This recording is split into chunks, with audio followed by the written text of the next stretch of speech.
What's going on, guys? Vinny here with Kelly T's Black Metal Reviews. So this week I checked out Arallu from Jerusalem, Israel, and their album En Olam.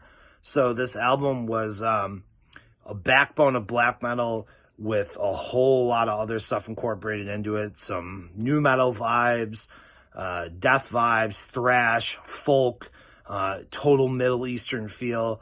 It was a very cool record.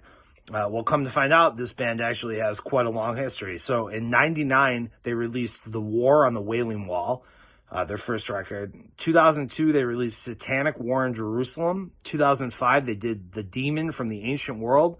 2009, they did Desert Battles. 15, they did Genie War. In 2017, they released the album 6. They've also had 2 EP releases and 3 DVDs. So this band is a powerhouse. Legitimately coming out of Israel, where, as we all very well know, there's not much extreme metal popping. So then in 2019, they did En Olam, which is the album I checked out.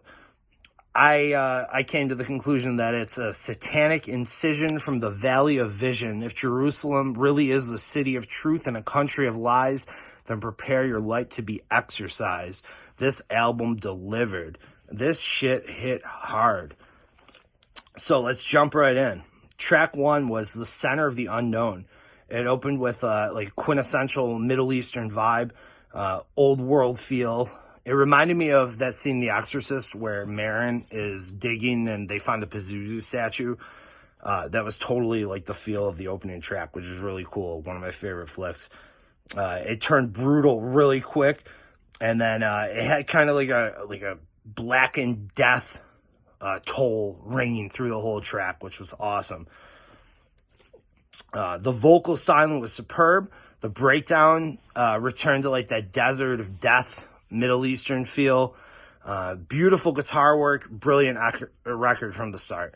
So track 2 was En Olam, which almost had like a crusty punk vibe with a touch of 90s alt metal. I dig this sound a lot, actually. It's one of my go-to sounds when I'm just trying to like veg out and listen to some music. It's far more like heavy metal than anything else.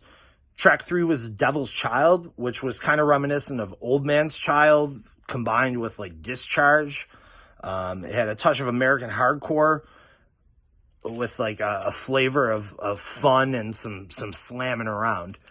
Track 4 was Guard of the Sheol. Sheol in Hebrew Bible is a place of darkness where spirits of the dead go, aka Hades. So it had a really hellish intro, the Middle Eastern vibe over classic Euronymous strumming riffs. You guys know what I'm talking about, just a so it totally did that, which I love. It was awesome. Track 5 was Vortex of Emotions. Nailed it right from the onset. That's totally what it felt like, was just a complete, like you're being sucked into this vortex of emotions. It was a heavy, heavy atmosphere with like chanting vocals, almost like an intermission to the album of sorts, which led directly into track 6, which was Akrit Ha-Yamim, which in Jewish eschatology, which is their philosophy and theology, is concerned with the end of days. And this track rang true. This was like intermission part 2, essentially. There was a bunch of sound bites and some instrumental work going on. It was really cool. It was a cool way to follow up track 5. Track 7 was Prophet's Path, which was basically hardcore blackened death metal. It was a total headbanger, super repetitive guitar riff. Got stuck in my head. I was like taking a piss and I'm just hearing this over and over again in my head. So, you know, anybody who's in the music industry knows that repetition sells. This band knows what they're doing as far as that's concerned.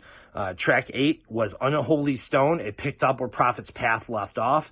A bit more of a black metal feel to this song. And I would say it was the most black metal track on the album in its entirety. Track 9 was Trial by Slaves, which was hardcore meets thrash, totally reminiscent of early Metallica. It had that great, just 1980s vibe to it. So no complaints on my behalf. Track 10 was Spells. Indeed, Spells was awesome because it sounded like they were casting a spell on you as you're listening to it, which was pretty enjoyable to check out. As somebody who practices the occult and works with the esoteric. I always dig music where they're able to tap into that feeling, tap into that vibe, and project that into their music. So all in all, I'd say this was a complete work and a thoroughly comprehensive effort. Certain areas were stronger than others, of course, but all in all, thumbs up. So that's what I got this week for you guys. Thank you so much for checking this out. Make sure you check us out on YouTube, like the Facebook page, like all the vids, share this shit, help us out. Black